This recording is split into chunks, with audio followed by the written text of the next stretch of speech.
The first thing I heard wasn't birds, it was engines. Loud, grinding, arrogant engines. I ran outside in my work boots, coffee still in hand, and froze. Across my south pasture where my cows used to graze, a line of bright orange construction trucks roared like invaders. Fresh asphalt gleamed under the rising sun, cutting through my family's land like a blade. Steam hissed. Workers shouted.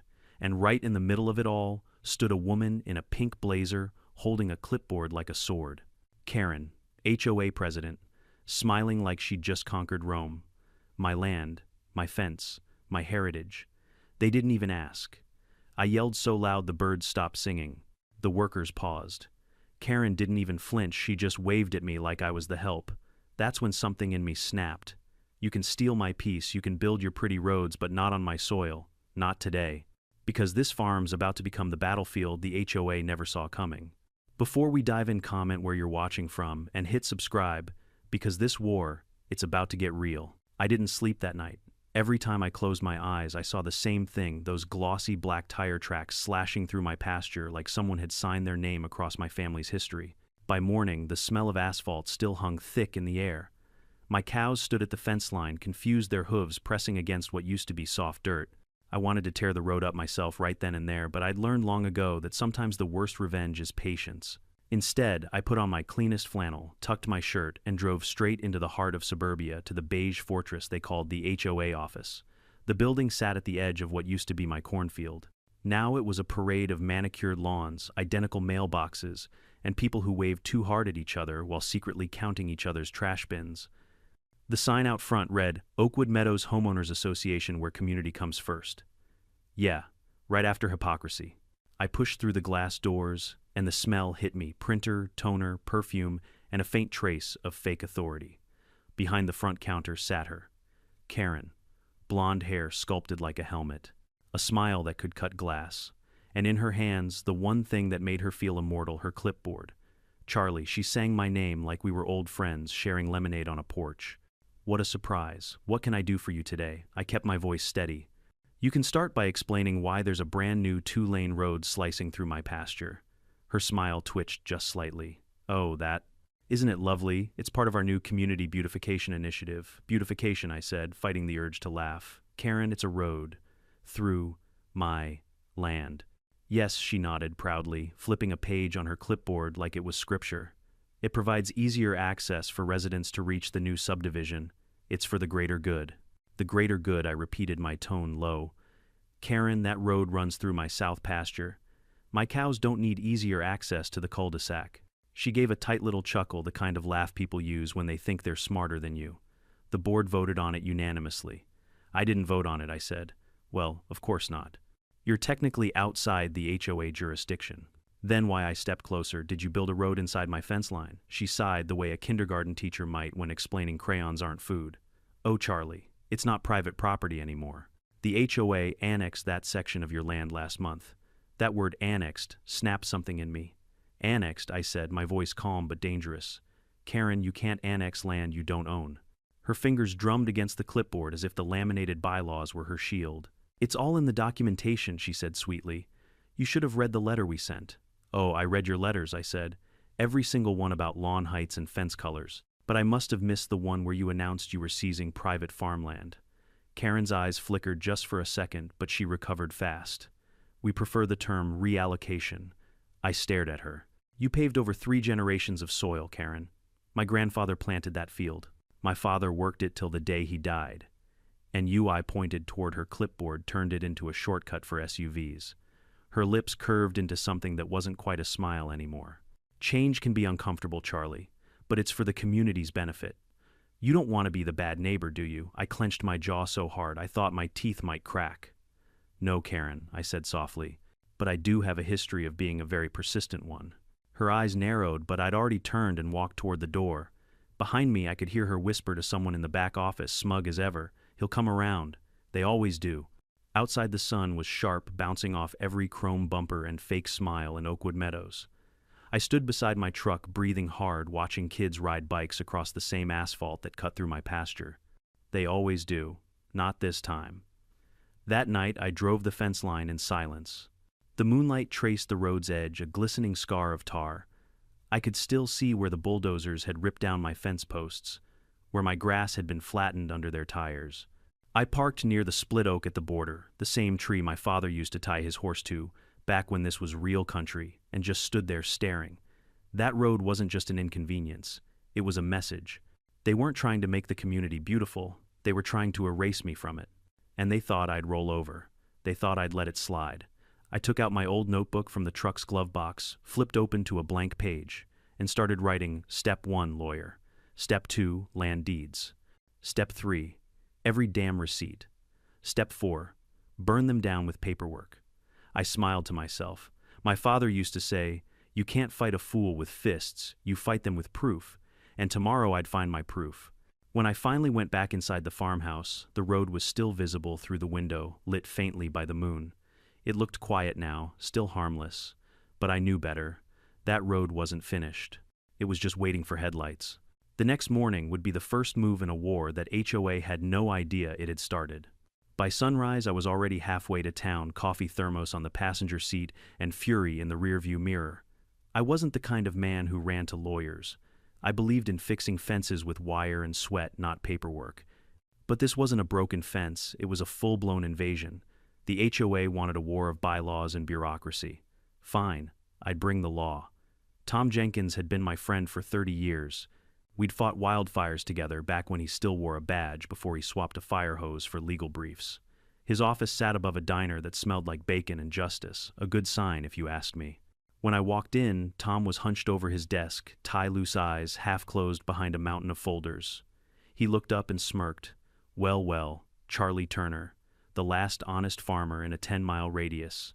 "What trouble did you plow into this time? Trouble didn't wait for me," I said, dropping a thick envelope of photos on his desk. It paved a road right through my pasture. He frowned, flipping through the prints. Asphalt. Painted lines. A stop sign rooted in my soil. "You're kidding." I wish I was. "Who built it?" "The HOA. Tom blinked, then laughed. "You're serious, Karen. Serious." His laughter died instantly.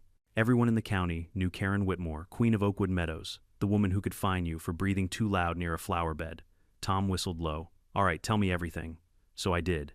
I told him about the road, the annex claim, the fake smiles, the clipboard. Halfway through, he raised a hand. "Annexed." She actually said that, like she was planting a flag on the moon. Jesus, Charlie. "The HOA can't annex land they don't own." That's what I said. He leaned back, chair creaking. "Okay. First step, I'll need copies of your property deed boundary survey and any letters they've sent you in the past year. Don't touch the road. Don't block it. Not yet." "Why not?" I grunted. "You planning to wait for them to build a toll booth?" Tom smiled. "Because the moment you move that barricade, they'll scream obstruction of community access. We keep it clean. We play by the book while they choke on the pages." I had to admit I liked that plan. We spent the next 2 hours combing through the paperwork. My land deeds dated back to my grandfather in 1948. Every inch of that south pasture was marked, measured, and paid for.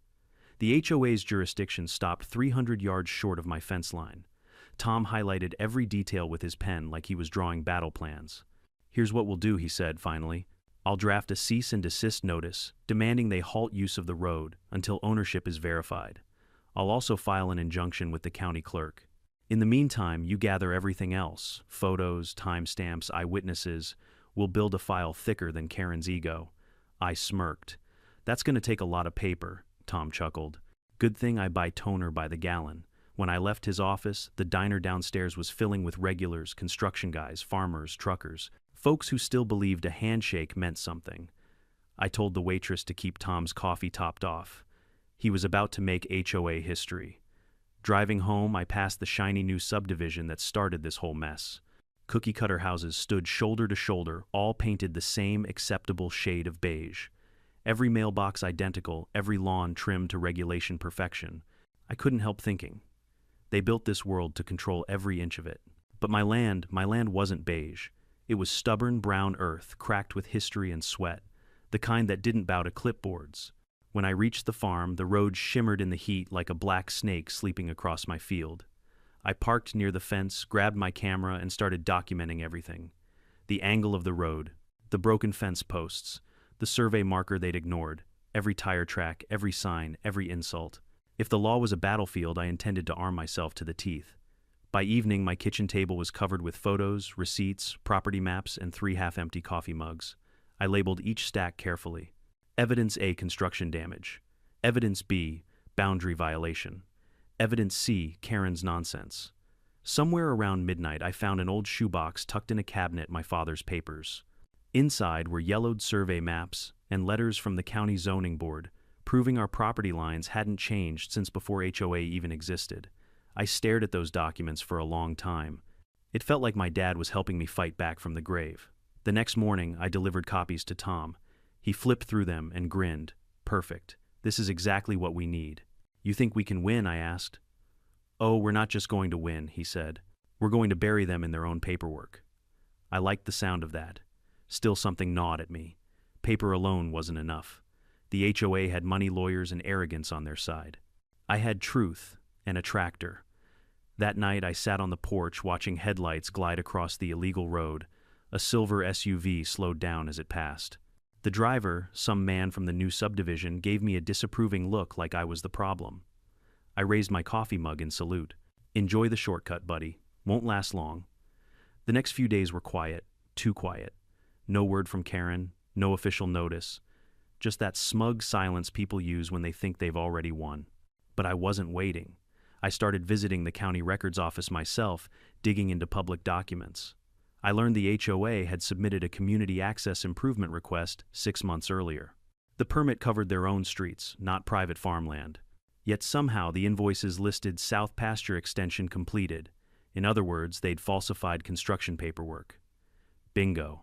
I photocopied everything, highlighted the discrepancies, and added it to the growing binder on my kitchen table.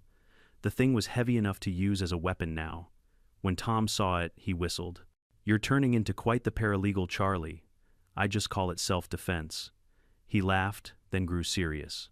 Next step, we file a formal complaint with the county property board. Let's see how they enjoy a little daylight on their shady operation. That was the first night I slept well in a week. Because for the first time since that road appeared, I wasn't angry, I was focused. Karen thought she'd steamroll me.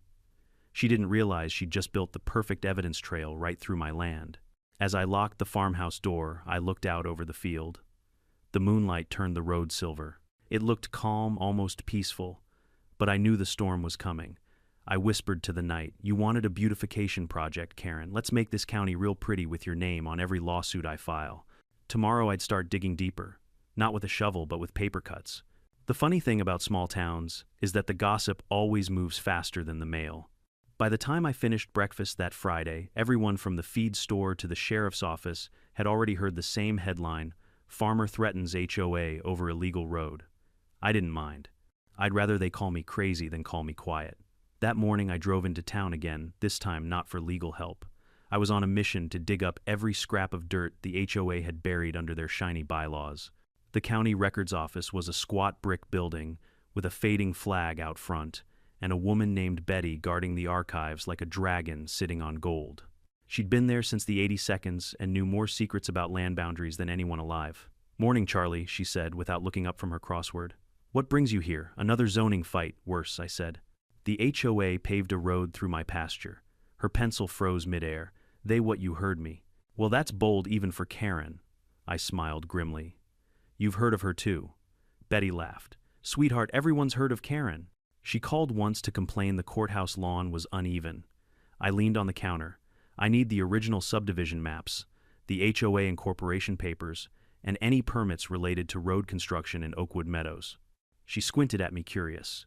"You building a case or burning a bridge? Maybe both," she grinned. "Give me 15 minutes. Betty returned with a dusty box labeled Oakwood HOA, 2009, present.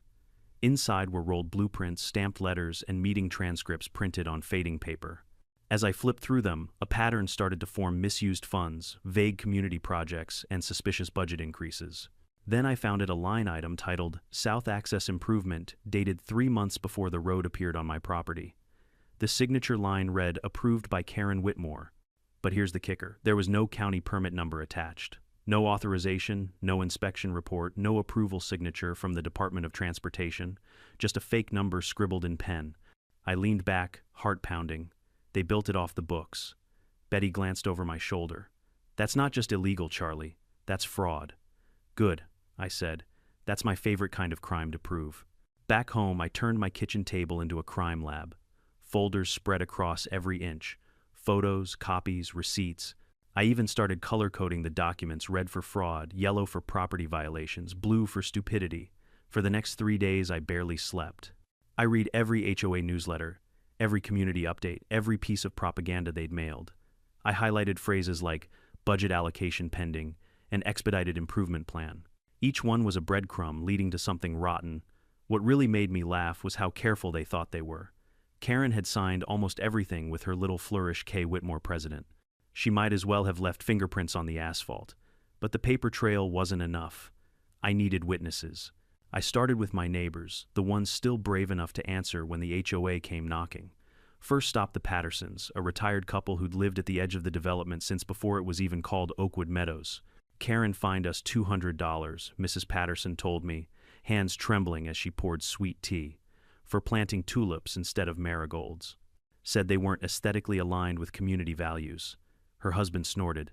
I told her our values were photosynthesis. Didn't help. I took notes, thanked them, and moved on.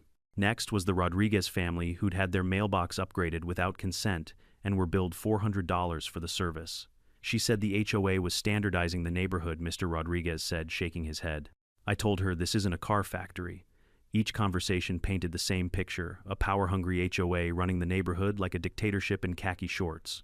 By the end of the week, I had 6 written statements, 12 photos, and a digital drive full of scanned documents. My evidence binder was now so thick I had to reinforce it with duct tape. Tom called me that Sunday evening. Charlie, I read through what you sent. You've got them cornered. Good, I said. I'm just getting started. But there was one thing that didn't sit right. In all the documents, one name kept showing up under approved expenses, a contractor called M&J Infrastructure Solutions. I'd never heard of them. And when I called the number listed on the invoices, it went straight to voicemail, a generic one. No company greeting, no address. So, I drove to the location printed on their letterhead, an empty lot beside a hardware store. Just dirt and weeds. The company didn't exist. That's when it hit me. Karen had fabricated a construction company to launder HOA funds and build the road illegally. I took photos, GPS coordinates, everything. This was no longer about a stolen pasture. This was a full-blown corruption case. The following Monday, I stopped by the local cafe, the one where all the early risers gathered to gossip before work. The place went quiet when I walked in. Someone muttered, "That's the guy with the road." I just nodded and ordered coffee. Mrs. Whitaker, the widow from down the road, leaned over from her booth. "You give that woman hell, Charlie. She fined me $50 once because my Christmas lights were up before Thanksgiving." I chuckled. "Then consider this payback with interest." She grinned. "If you need a witness, I bake excellent brownies and tell the truth loudly." Duly noted. As I drove home, I realized something important. I wasn't fighting this war alone anymore. Every neighbor I talked to had a story. Every story added weight to my cause. Karen had ruled by fear, but fear was a fragile throne once people stopped bowing. That evening, I organized everything into a single monstrous binder, labeled HOA Corruption, Exhibit A. Inside, copies of fraudulent invoices from the fake contractor, photos of the unauthorized road, letters proving HOA funds were diverted, statements from residents documenting abuse of power, and a list of every violation I could find, right down to the missing permit number. I stared at that binder like it was a loaded weapon. Then I called Tom. "We're ready." He didn't hesitate. "Tomorrow we file." I hung up and walked outside. The sun was setting over the pasture, the illegal road glowing orange under the light. I could almost hear the echo of engines that had torn through my fence a week ago. But this time there was no anger, only focus. They wanted to pave over me, erase me, pretend my land didn't matter. But I just turned their shortcut into a trap. I smiled to myself, whispering, "You paved the wrong road, Karen. Let's see you drive out of this one." I went back inside, flipped off the lights, and left the binder sitting in the center of the table, under the glow of a single lamp. It looked like a confession waiting to be read. Tomorrow, the HOA would learn something new about farmers. We know how to dig, and sometimes we dig deep enough to bury you. The road sat there for days like a scar that refused to heal. I watched SUVs roll over it, watched joggers in pastel gear wave like nothing had happened. They treated that strip of asphalt as if it had been born with the land, not stolen from it. Tom told me to wait for the county's response. He said patience would make us look like the victims. But I'd been patient for a week, and every car that crossed my pasture felt like another boot on my neck. So, on a blazing Saturday morning, I decided patience had done enough. I climbed into my old John Deere 6400, the same tractor my father bought back when gas was cheap and men were tougher. I topped off the diesel, pulled my hat low, and rumbled toward the south pasture. The cows trotted alongside me like curious spectators. By 9 a.m., the sun was high, burning across the hood. The road shimmered like a black mirror. I parked the tractor dead center, turned off the engine, and climbed down. Then I got to work. First, I dragged 2 massive hay bales from the barn and set them across each lane like makeshift barricades. Then I pounded a wooden post into the soil beside the tractor and hung a freshly painted sign that read, "Private property, no trespassing." The final touch, a bright red flag tied to the exhaust pipe. Subtle no. But neither was having your land stolen. When I was done, I leaned against a hay bale, wiped the sweat from my face, and looked around. The field was quiet except for the hum of cicadas and the faint lowing of cattle. It felt right, like balance had returned. Of course, balance never lasts long when Karen's involved. At 1015 sharp, I heard the familiar growl of a Lexus SUV coming down the hill. It stopped a few yards from my barricade. Out stepped Karen, pink blazer sunglasses, and that same indestructible clipboard clutched to her chest. Behind her, 3 other board members trickled out of their cars, each one armed with matching clipboards and the confidence of people who'd never been told no in their lives. Karen's heels clicked on the asphalt like war drums. "Charlie," she said sweetly, "what's the meaning of this?" I took a slow sip from my thermos. "It's a blockade." I can see that she snapped. "You're obstructing a community road." I raised an eyebrow. "A community road built illegally on private property. My property." She gave a patronizing smile. "Charlie, this road serves over 100 residents. You can't just block access because you feel territorial." "Territorial," I said, stepping forward. "That's a polite way to describe ownership, don't you think?" Karen's entourage exchanged nervous glances. One of them, a man in a golf visor, muttered, "This is against the bylaws." I turned toward him. Funny thing about bylaws, they stop mattering at the edge of HOA territory. And that edge ends 300 yards north. Karen's smile thinned. "This is going to reflect poorly on you when the board reviews your compliance record." I laughed. "You mean the same board that paved a road without permission? Please, Karen, write me up. Maybe use that clipboard to list your crimes while you're at it." Her jaw tightened. "You're making a mistake, Charlie. The community will not stand for this kind of obstruction." "Oh, I think they will," I said, nodding toward the fence line. She turned and froze. Half a dozen neighbors stood there, phones out filming. The Pattersons, the Rodriguezes, even Mrs. Whitaker holding a brownie tray like she was tailgating a revolution. Someone yelled, "Tell her whose land it is." Charlie Karen's cheeks flushed crimson. "Put those phones away, this is private." "Private," I interrupted. "Now you care about private," the crowd laughed. Even the cows mooed like they were in on the joke. Karen spun around clipboard, trembling. "I'll have the sheriff out here within the hour." "Good," I said calmly. "He eats my wife's pie every Thanksgiving. Maybe he'll stay for dessert." For the first time since I'd known her, Karen didn't have a comeback. She turned on her heel, muttering something about non-compliance reports as her little army followed behind.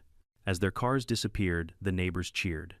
Mrs. Whitaker walked over, handing me a brownie. "You looked like you needed sugar more than gasoline." I laughed and took a bite. You know, this might be the first roadblock in history fueled by baked goods. By afternoon, the story was already all over the local Facebook groups. Farmer Block's HOA road videos of Karen's meltdown hit 1,000 views before sunset. Someone even made a meme of her face with the caption, "Paved the wrong pasture." The HOA tried to fight back with their own narrative, calling me a disruptive influence and a threat to community harmony. But it was too late. People had seen the footage. The comments were brutal. Team Charlie all the way. Finally, someone stands up to those clipboard tyrants. Imagine building a road on someone's land and calling him the problem. Even the local paper ran a headline, "David meets Goliath. Farmer defies HOA takeover." I spent the next 2 days manning the blockade. Every time a car pulled up, I'd wave politely and point to the sign. Most drivers turned around. A few shouted insults. One guy asked if I was starting a protest. "No," I said, grinning. "Just a property restoration project." By Monday, the HOA had clearly decided to escalate. I woke up to find two uniformed men standing at the barricade, not police, but private security hired by Karen herself. Their shirts said Oakwood Community Safety Division, which was ironic since they were standing on land the community didn't own. One of them stepped forward. "Sir, you're in violation of the HOA's access policy. You'll need to move this tractor." I crossed my arms. "You're trespassing." The man hesitated, looking uncertain. "Ma'am said." "Ma'am doesn't own this dirt," I said. "County records prove it." The second guard whispered something to his partner, and they both backed off. "We'll report this to the board." "Do that," I said. "And tell the board I said hi." They left tires squealing like kids caught shoplifting. That evening, Tom called. His voice carried the same mix of amusement and caution. "Charlie, you're trending again." "I'm aware," I said. "Karen tried to send mall cops after me." "She's panicking," he said. "Which means we're close. But listen, be careful. If she files a complaint for obstruction, it'll lead straight to court." "That's the plan, Tom." "Let her," he chuckled. "You really want this to go to trial?" "Absolutely. I've got the evidence, the witnesses, and now the public." "Let her dig her own hole." He paused, then said, "All right, just don't say anything to the press you'll regret." I smirked. "The only thing I regret is letting her touch my pasture." That night, the sky turned blood orange. I sat on the tractor watching the last sunlight fade behind the ridge. The cows grazed near the fence, and the hay bales glowed like golden walls. For the first time in weeks, I felt calm. Not because the fight was over, but because I finally had the upper hand. Karen thought she could pave over me, drown me in bylaws, bury me under paperwork. But what she didn't understand is this: farmers know how to work with dirt. We know how to dig, how to plant, and how to wait for the right harvest. And her reckoning, it was just starting to grow roots. The morning after the blockade, I woke up to find 3 news vans parked at the end of my driveway. Reporters in crisp shirts were unloading tripods, adjusting microphones, and brushing dust off their shoes like they were entering a war zone. I wasn't surprised. The videos had already gone viral overnight, me leaning against the tractor, Karen yelling about bylaws, and a crowd of neighbors cheering like it was a county fair. Someone even set it to dramatic violin music and titled it "The Battle of Oakwood Meadows." When I stepped outside, a young reporter waved eagerly. "Mr. Turner, can we get a comment?" I took my time walking over coffee and hand hat tilted low. "You can," I said, "but make sure you spell my name right. And make sure you spell trespassing right, too." She laughed nervously. "Can you tell our viewers what started this conflict?" I pointed toward the asphalt ribbon cutting across my field. "That. HOA, arrogance, and a bulldozer." Within hours, my story spread beyond town. Local radio ran a segment titled, "Farmer Stands Up to HOA Overreach." Even the state paper picked it up, quoting me as saying, "They paved the wrong man's land." Karen must have been losing her mind. By noon, neighbors started showing up again. First the Pattersons with sandwiches, then the Rodriguezes with cold lemonade, and finally Mrs. Whitaker with another tray of brownies. "You've started a movement," she said proudly, handing me a plate. "I didn't start anything," I replied. "They just finally picked a fight everyone could see." She laughed. "Don't be modest. You gave this whole neighborhood something it hasn't had in years, hope that someone can actually tell Karen no." It was true. For years, people had swallowed fines, threats, and letters written in 12-point Times New Roman arrogance. Now, seeing one old farmer stand his ground gave them permission to do the same. By mid-afternoon, my driveway looked like a small festival. Kids ran around waving homemade signs, "Team Charlie" and "Keep Your Roads, Give Back Our Cows." Someone even brought a portable speaker blasting Johnny Cash's "God's Gonna Cut You Down." I couldn't help but grin. Of course, not everyone was celebrating. Down the road, a few HOA loyalists stood scowling behind their manicured hedges, muttering about troublemakers. One man shouted, "You're embarrassing the community," I waved. "If you're embarrassed, you're welcome to leave it," the crowd laughed. But as funny as it all was, I knew the HOA wasn't done. They wouldn't back down quietly, they never did.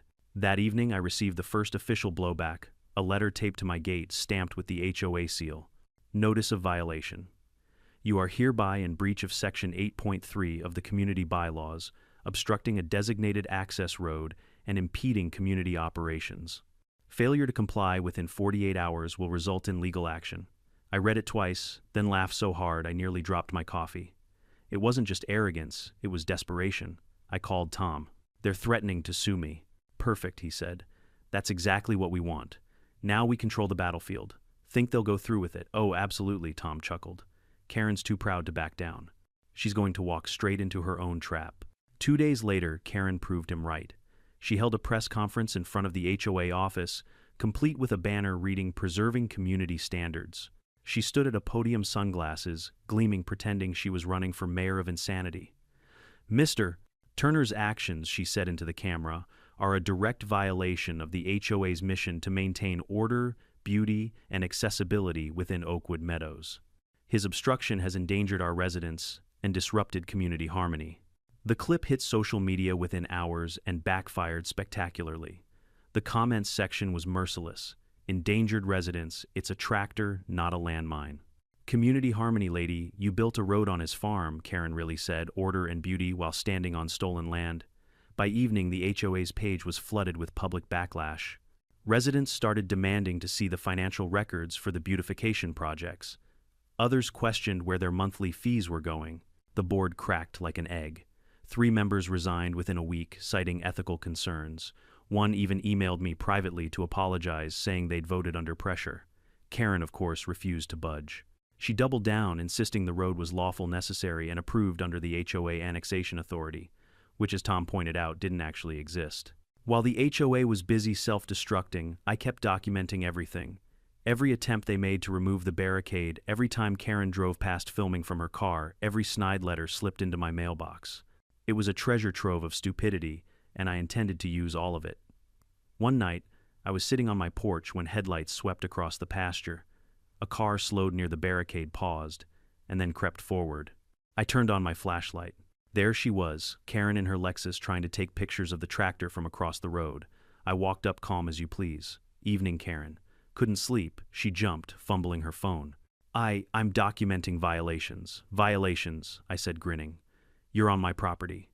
She looked down at the asphalt under her tires. Her face paled. "Drive safe," I said, stepping back. "Wouldn't want you to scratch your car on illegal pavement." She sped off without another word. By the next morning, the county had officially received our complaint. Tom filed everything. The fake contractor records the missing permit, the fraudulent invoices. The clerk who accepted the binder reportedly said, "You could build a house with how thick this is." I liked that image. Meanwhile, the local news kept running follow-ups. The anchor called it a standoff between tradition and tyranny. That one made me laugh out loud. But the real victory came from the people. Neighbors who'd once avoided eye contact with the HOA started knocking on my door. One offered to testify. Another offered drone footage of the construction. Even the mailman admitted he'd seen HOA trucks crossing my fence line. Every story was another nail in Karen's coffin. A week later, I got a text from Tom. They filed the lawsuit. Showtime. I set my coffee down and looked out across the pasture. The blockade was still standing strong, tractor gleaming sign flapping in the breeze. The cows had gotten used to it by now. One of them even used the hay bale as shade. The whole scene looked peaceful, but I could feel the storm brewing. Karen thought she was dragging me into court to humiliate me. She didn't realize she'd just stepped into the spotlight and I had the script ready. That night, Mrs. Whitaker stopped by again. "I hear it's going to court," she said, smiling knowingly. "About time that woman learned she's not queen of the county. She thinks this is still her game," I told her. "But the moment she filed that suit, she made it mine." The widow nodded, eyes twinkling. "Good, because I already baked a batch of victory brownies." We laughed, and for the first time I felt calm, not the quiet before a storm, but the kind that comes when you know exactly what's coming next.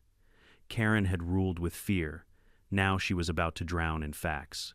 And when the gavel finally fell, I intended to be right there, front row, hat in hand, watching her learn what happens when you pave the wrong man's land. The courthouse smelled like dust, old coffee, and justice long overdue. When I walked through those glass doors that morning, hat in hand, every head turned. Maybe it was because of the story that had spread like wildfire, the farmer who stood up to the HOA. Or maybe it was because I tracked a little mud across their polished floor. Either way, I didn't mind. Tom met me by the benches outside courtroom 3. He looked sharp, black suit, silver tie, and the faint grin of a man who'd been waiting for this moment his whole life. "You ready?" he asked. I nodded. "Been ready since the day they dropped that asphalt." He chuckled. "Then let's go teach Karen what the word annexation actually means." When the bailiff called the session to order, Karen was already there, sitting at the plaintiff's table like she owned the building. Her lawyer, a tall man with slick hair and a smile that could melt ice, or maybe cause it, leaned over, whispering in her ear. She looked smug, confident, untouchable. I almost felt sorry for her. Almost. The judge, a no-nonsense woman named Honorable Lydia Reese, took her seat, adjusted her glasses, and scanned the paperwork. All right, she said. We're here for the case of Oakwood Meadows Homeowners Association versus Charles Turner. The HOA alleges that Mr. Turner obstructed a community access road. Mr. Lake Turner, represented by counsel, contests the claim and has filed a countersuit for illegal construction and trespassing. Counsel, you may proceed. Karen's lawyer stood up first, buttoning his jacket like this was a movie, and he was auditioning for smug attorney Hassone. Your Honor, he began smoothly. This case is not about ownership or boundaries. It's about community welfare. The HOA constructed a road that benefits every resident of Oakwood Meadows by improving accessibility and safety. Mr. Turner, unfortunately, has chosen to obstruct that road, endangering public order and defying multiple notices of compliance. He gestured toward me like I was the villain in a fairy tale. I wanted to laugh, but Tom beat me to it with words sharper than barbed wire. Your Honor, Tom said, rising slowly, the HOA didn't construct a road. They trespassed, vandalized, and illegally paved over private farmland owned by my client, land his family has held for 75 years. They didn't seek permission. They didn't obtain permits. They didn't even check property boundaries. What they did was arrogant, reckless, and completely outside their authority. He dropped a thick binder on the table with a heavy thud. The sound echoed through the courtroom. This, Tom said, is the evidence. The judge raised an eyebrow. Proceed. Tom began with the basics, the land deeds. He showed the original county survey from 1948, then the updated zoning maps. Every single one proved the same thing: the south pasture was mine. No HOA jurisdiction. No shared easement. Just dirt and legacy. Karen shifted in her seat, lips tightening. Then Tom moved on to the paperwork. These, he said, holding up printed invoices, are the construction expenses signed by Mrs. Whitmore under the name of a contractor called M&J Infrastructure Solutions. He paused. We called the number listed. It goes to a disconnected line. The address belongs to an empty lot. The judge looked up sharply. You're saying the contractor doesn't exist? That's correct, Your Honor. The HOA created a shell company to funnel funds, community funds, into a private project built on someone else's property. Karen's lawyer tried to interject. Objection speculative, overruled Judge Reese said flatly. Continue. Tom smiled faintly, gladly. He went through the photos, next aerial shots of bulldozers tearing down my fence, time-stamped images of the road's construction, and a video from my trail camera showing HOA trucks crossing my property line at dawn. The judge leaned forward, squinting at the footage. And you have proof this was authorized by the HOA board. Tom clicked to the next slide, a scan of meeting minutes signed by Karen herself. The silence that followed was thick enough to shovel. Then came the witnesses. First, Mr. Patterson, who testified how the HOA fined him for planting tulips unapproved by the board. His voice shook with age, but not with fear. Next, Mr. Rodriguez, who explained how Karen's crew replaced his mailbox without consent and billed him for it. Each story painted a pattern, a board run like a dictatorship in pearls. Finally, the star witness, Mrs. Whitaker. She marched to the stand wearing her Sunday best and the calm confidence of someone who'd baked enough pies to feed an army. Mrs. Whitaker, Tom said, you've lived in Oakwood Meadows for how long? 22 years, give or take a few Karen meltdowns.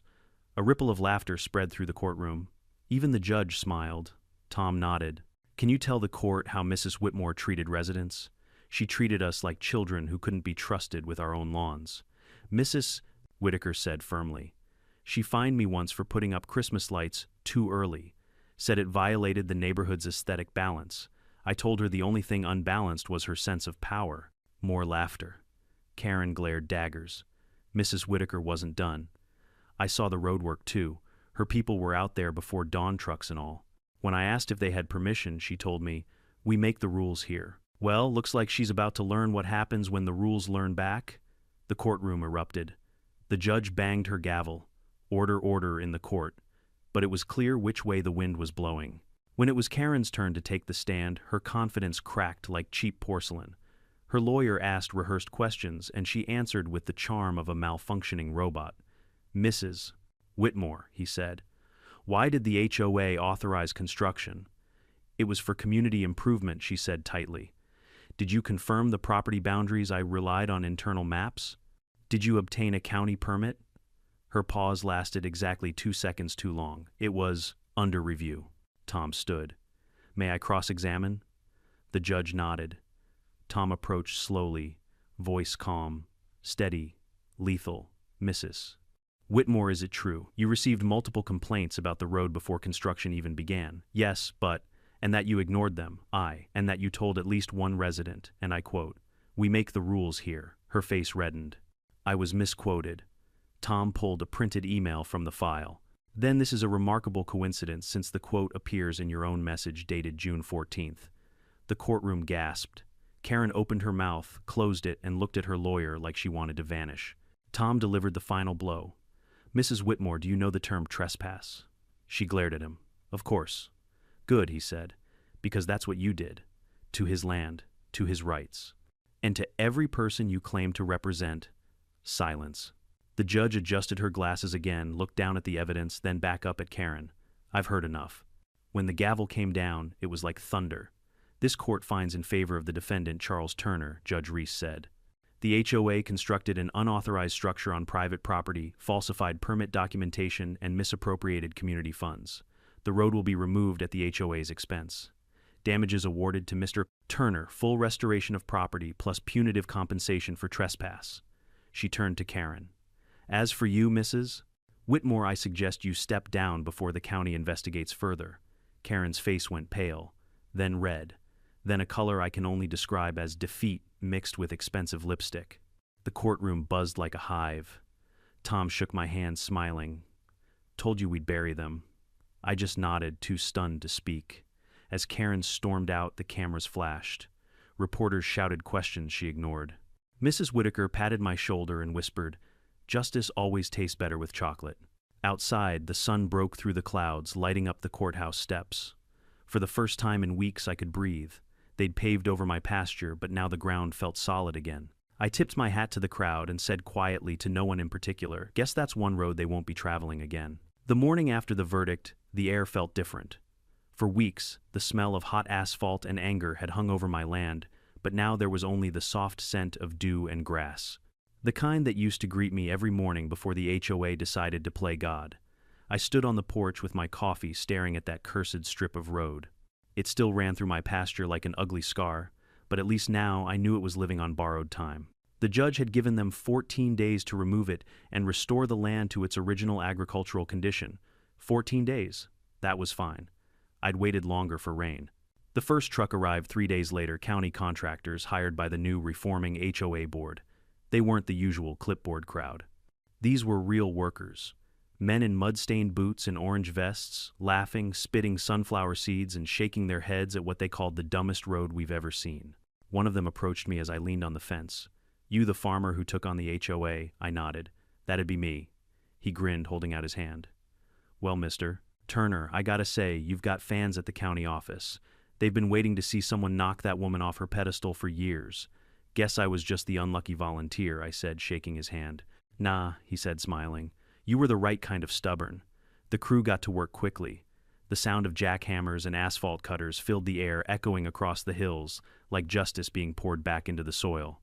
Every chunk of road they ripped up felt like a piece of my family's history being restored. And standing there watching, I felt something I hadn't felt in a long time: peace. The neighbors showed up one by one. Mrs. Whitaker brought folding chairs and a fresh batch of brownies. The Pattersons brought lemonade.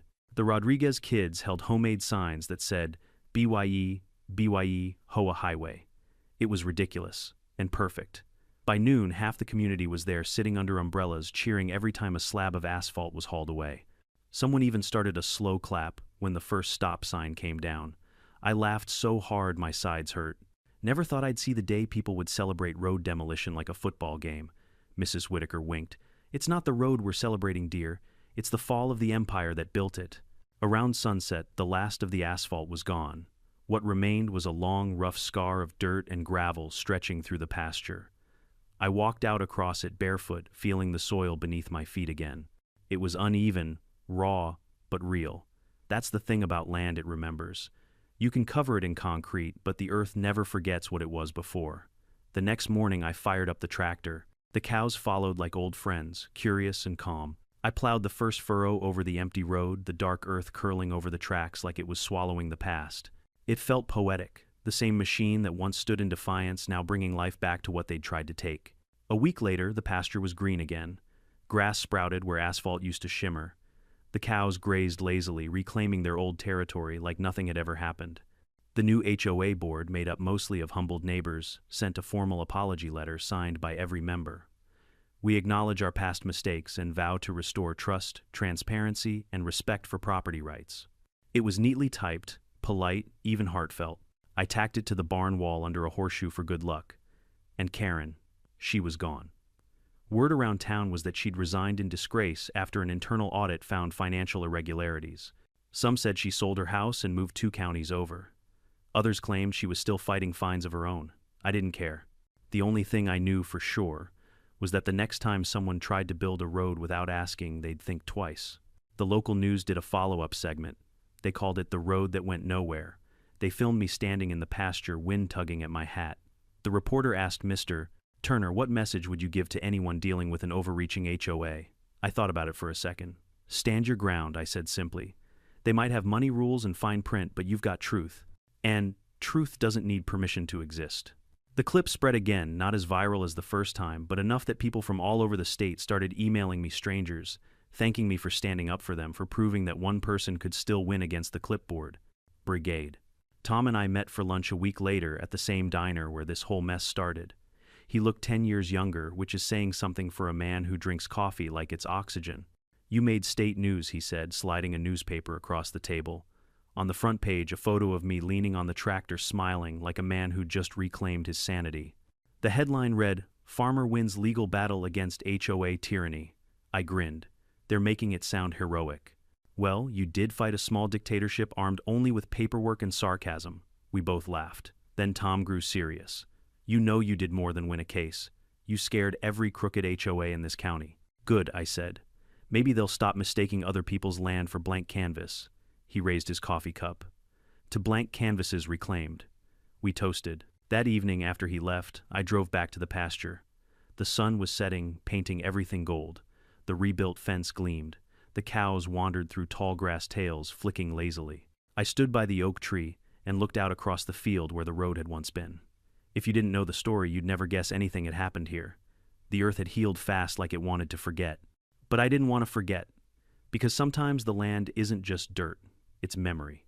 It's proof that something or someone refused to be erased. I took off my hat, closed my eyes, and whispered, "We did it, Dad." A breeze passed through the trees, soft and low like an answer. Weeks later, a letter came in the mail, not from the HOA, not from the county, from Mrs. Whitaker. Inside was a handwritten note and a photo of the old road being torn apart. For the scrapbook she'd written, a reminder that even the biggest bullies eventually trip over their own rules. I smiled, framed the photo, and hung it by the door. Now every morning when I grab my hat and step outside, I see that picture, a reminder that no matter how loud the noise, truth always outlasts asphalt. The grass sways. The air smells like summer again. And for the first time, in a long time, I don't have to wonder what fresh hell the day will bring. Because this morning my land is mine. People like to say you can't fight City Hall. Maybe that's true. But you can sure as hell fight the HOA. This story wasn't really about a road. It was about respect, the kind you earn, not the kind you demand with fines and forms. What Karen and her board forgot is that community doesn't come from rules. It comes from decency. You can build all the fences and bylaws you want, but if you trample the people who live behind them, sooner or later, they'll stand up.